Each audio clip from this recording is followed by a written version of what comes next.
dia a todos, que Jesus nos ilumine e nos abençoe a todos. Dando sequência ao nosso estudo da semana passada, o capítulo 9, que traz como título Mediunidade, ele encerrou quando Calderaro falava a respeito da necessidade da excelência, né?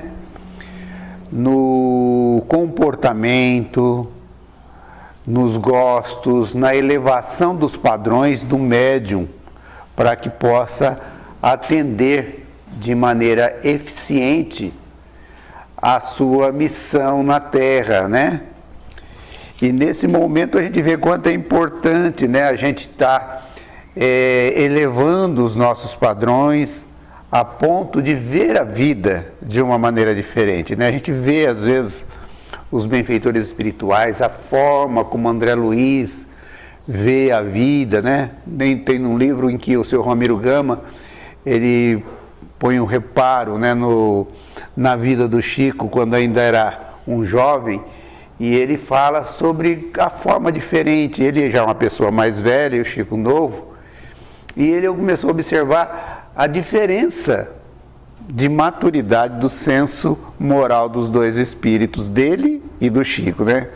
Dizendo assim que o Chico conseguia ver beleza num fiapo de nuvem no céu, numa flor no meio da grama, né? Na gota de orvalho, no barulho do vento, no murmurejo do rio, né? Na grandeza de uma árvore, né? Ele conseguia ver essas coisas, e ele, né, Ramiro Gama, apesar de ter conhecimento espírita, não conseguiria ver. E eu vejo aqui que Calderaro está chamando a gente para justamente essa maturidade da nossa sensibilidade.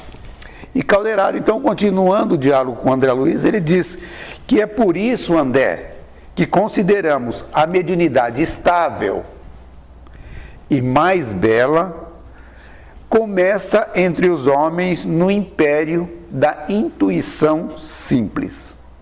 Ou seja, né, nesse intercâmbio entre nós e os espíritos superiores ou inferiores, no propósito de auxiliar, no propósito de dar uma sugestão, de dar uma ajuda uns para com os outros, né?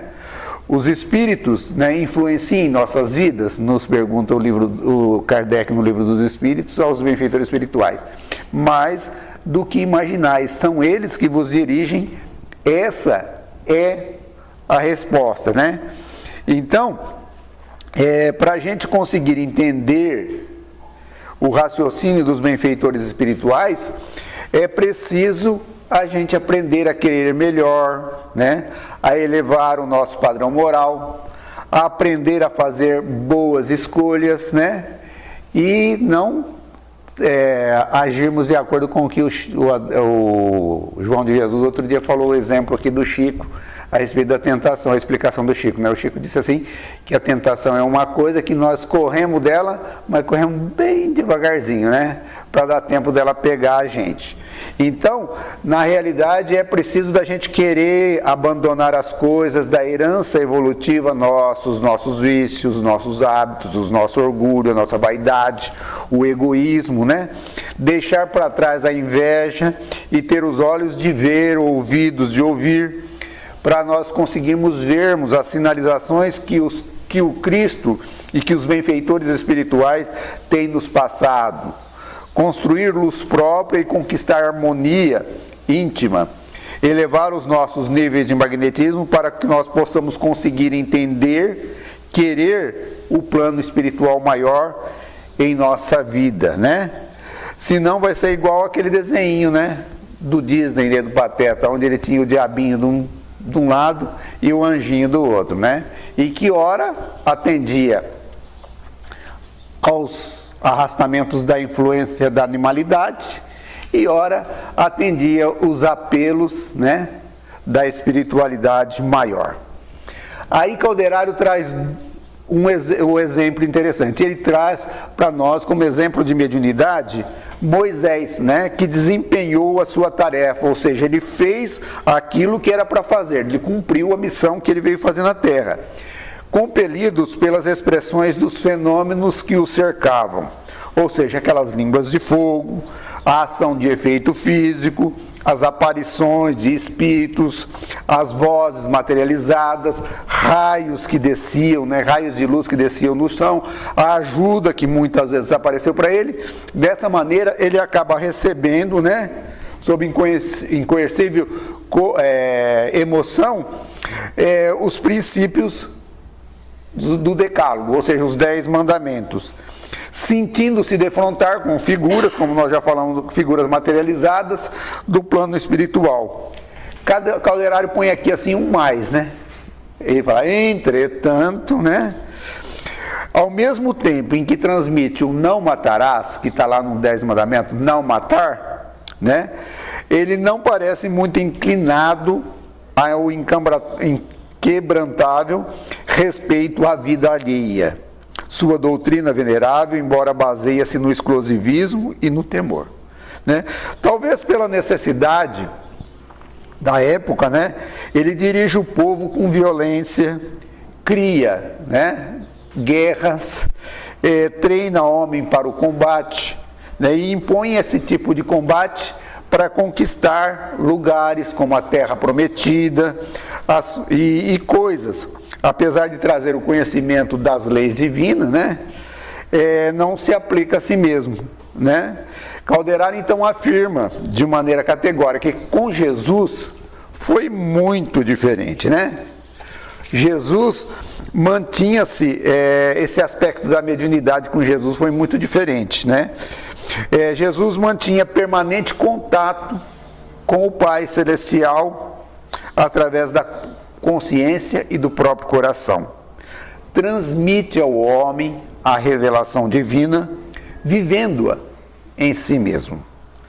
Não reclama justiça para si, nem pede compreensão imediata. Ama a criatura e serve-as, mantendo-se unido a Deus, e em razão disso, o Evangelho de Jesus, a Boa Nova, é mensagem de confiança e de amor. Vemos, pois, 2 tipos de medianeiro do próprio céu, eminentemente diversos, mostrando qual o padrão desejável. Aqui a gente vê que Calderário nos oferece 2 grandes exemplos de missionários. E com uma simples análise fica bem claro para todos nós a superioridade moral do Cristo, né? Capaz de se manter no foco, unido ao objetivo que trazia para a existência. Por isso utiliza a sua capacidade de comunicação com as esferas superiores de forma correta. Sua conduta nos dá exemplo a seguir para servir ao bem e vencer a nós mesmos e vencer ao mundo, como o próprio Cristo nos disse.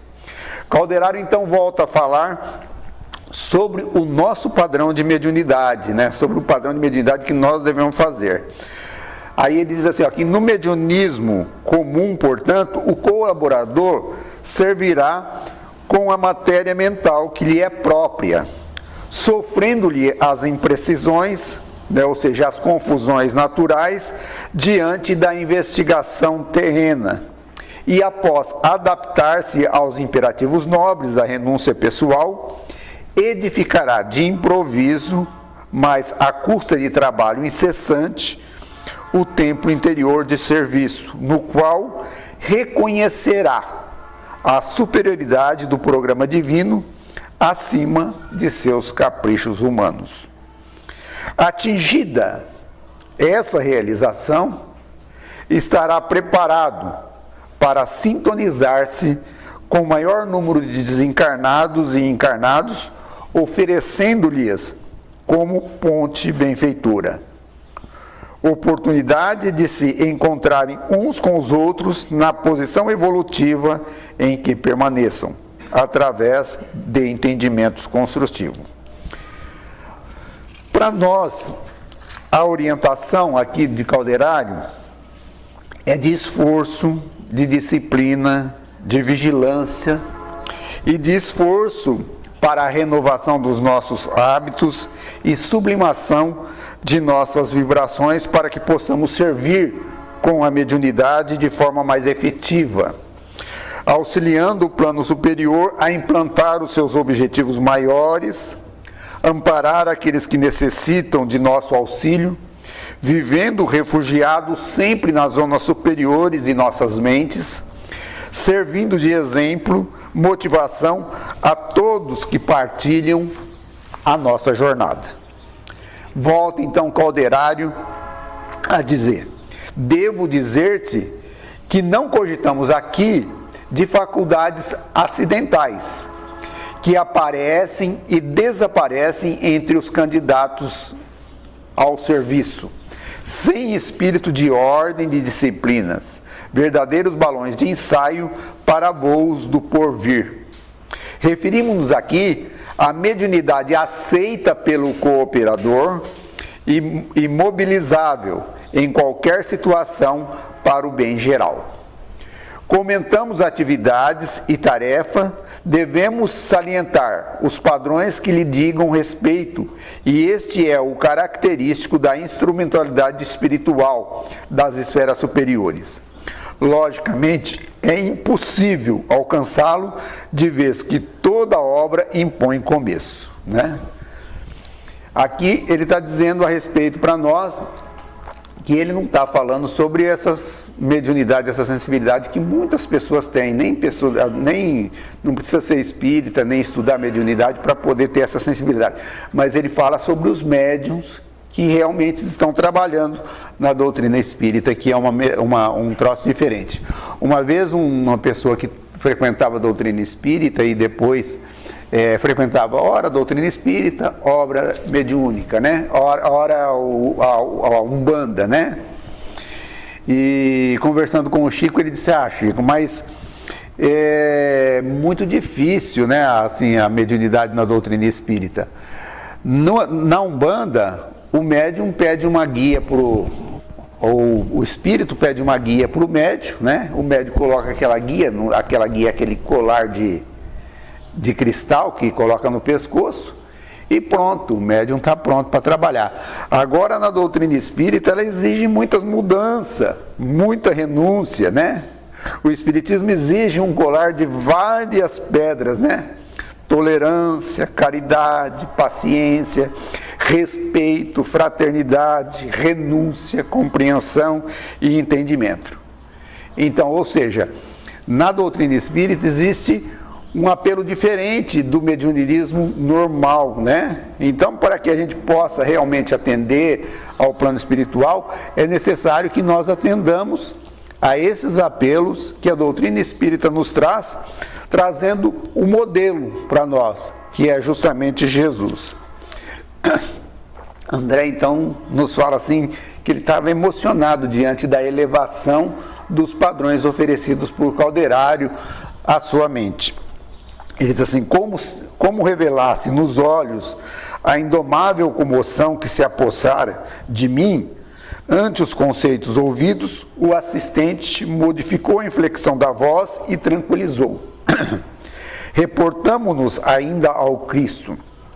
Importa-nos reconhecer que o Mestre viveu insulado no monte divino da consciência, abrindo caminho aos vales humanos. Claro está que nenhum de nós abriga a pretensão de copiar Jesus, contudo, precisamos inspirar em suas lições, né? Logicamente a gente não vai conseguir fazer igual Jesus fez na Terra, mas nós precisamos ter ele como modelo para a gente poder seguir, né? É como, por exemplo, fazer uma linha reta, a gente não consegue fazer sozinho, mas se colocar uma régua, a gente consegue fazer a régua. É esse o que o Calderário está fazendo. E ele continua dizendo assim, que há milhões de criaturas humanas encarnadas e desencarnadas, né? Tanto no plano, na erraticidade, como no plano físico, que está de mente fixa nas regiões menos elevadas dos impulsos inferiores. Absorvidos pelas paixões instintivas, nos remanescentes do pretérito envelhecido, presos aos reflexos condicionados e comoções perturbadoras a que inertes se entregam.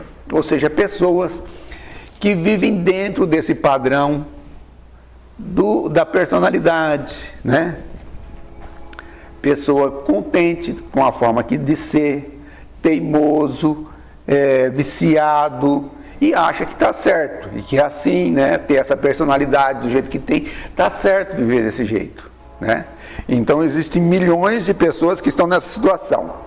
Outros tantos mantêm-se jungido à carne ou fora dela, na atividade desordenada em manifestações afetivas sem rumos, no apego desvairado à forma que passou ou à situação que mais se justifica. Ou seja, pessoas que vivem apaixonados por si mesmo, pelas pessoas com quem vive, né? Vivendo aquela forma, né? A gente vê que muitas pessoas vivem uma loucura na Terra, mantendo a forma física, né? Uma guerra que vai perder, né? Mas a pessoa vive nessas coisas. Outros ainda param na posição beata do misticismo religioso exclusivo, sem realização pessoal. Espera só um minutinho.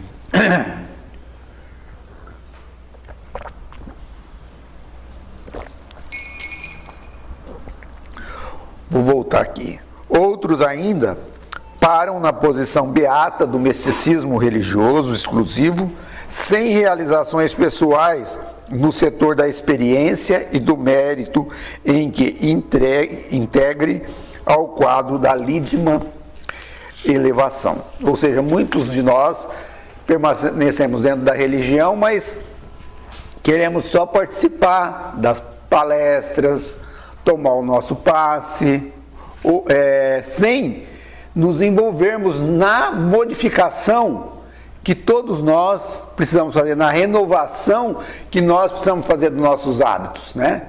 Permanecemos, né?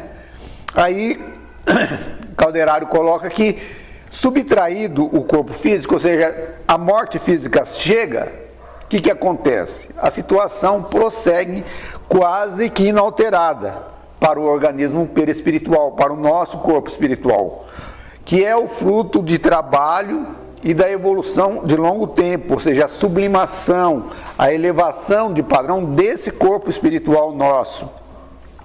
Este organismo, constituído embora de elementos mais plásticos e sutis, ainda é o edifício material de retenção da consciência.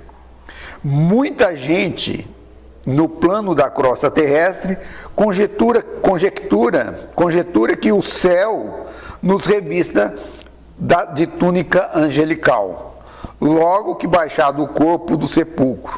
Isto, porém, é grave erro no terreno da expectativa. Ou seja, a gente percebe que às vezes a gente acha que a pessoa, né, desencarnou, né, era uma ótima pessoa, né?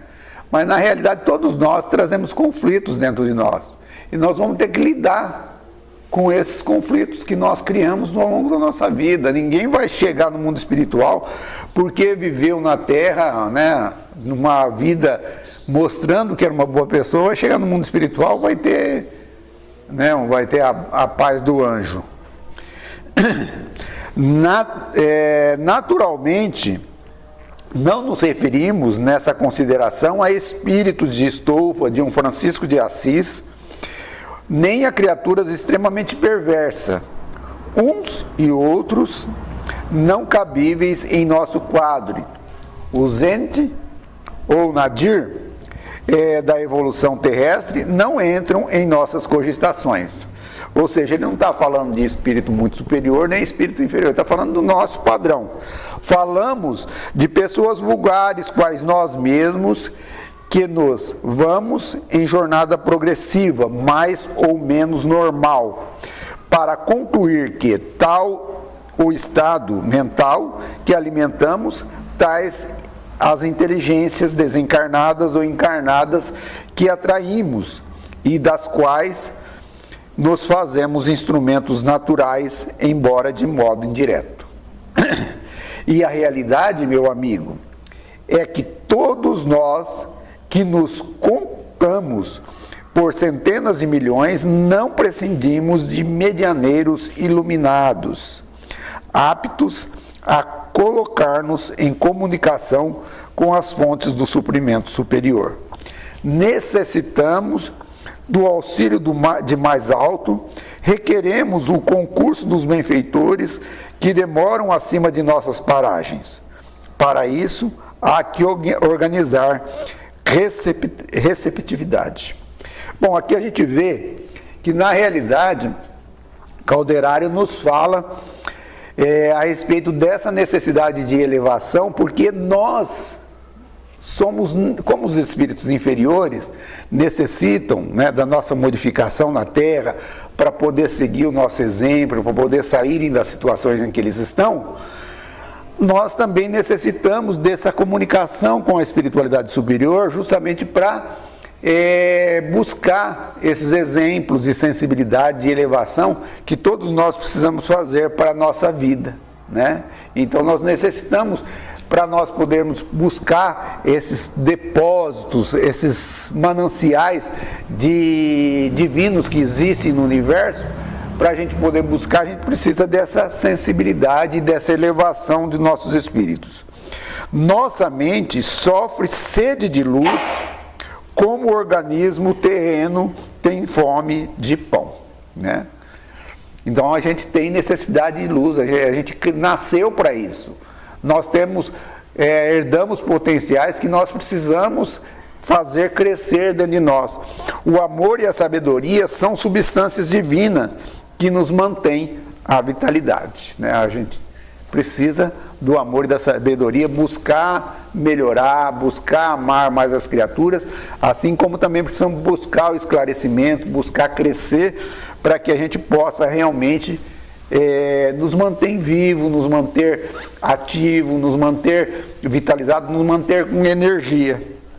O instrutor fez breve interrupção e acrescentou: compreendes agora a importância da mediunidade, isto é, da elevação de nossas qualidades receptivas para alcançarem a necessária sintonia com os mananciais da vida superior?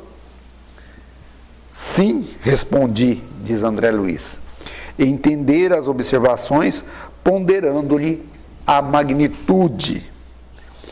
Não é serviço que possamos organizar da periferia para o centro, prosseguiu Calderário, e sim do interior para o exterior. Ou seja, não é um serviço que não é um trabalho de iluminação que a gente consegue simplesmente observando. É preciso se esforçar, é preciso vigilância, é preciso prestar atenção nos nossos defeitos para que nós possamos corrigi-los. É preciso vigilância, é preciso conhecer a si mesmo.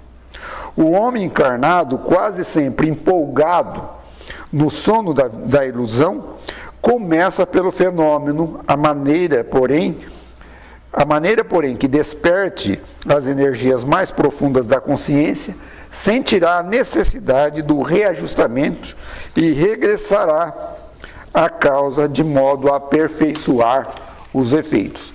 A gente vê que esse é o grande apelo da doutrina espírita, para que nós lermos, para nós estudarmos, para nós buscarmos os nossos irmãos mais necessitados através da caridade, para a gente ver o sofrimento das outras pessoas, para a gente ver a situação das outras pessoas e a gente poder desenvolver essa sensibilidade para que nós possamos crescer, né? Porque se nós ficarmos isolados só em nós, a gente não consegue evoluir, a gente não consegue adquirir essa sensibilidade. É preciso a gente ter esse contato com as obras mais elevadas, com a vivência dos espíritos superiores e também com os nossos irmãos em sofrimento, para que a gente possa se desenvolver.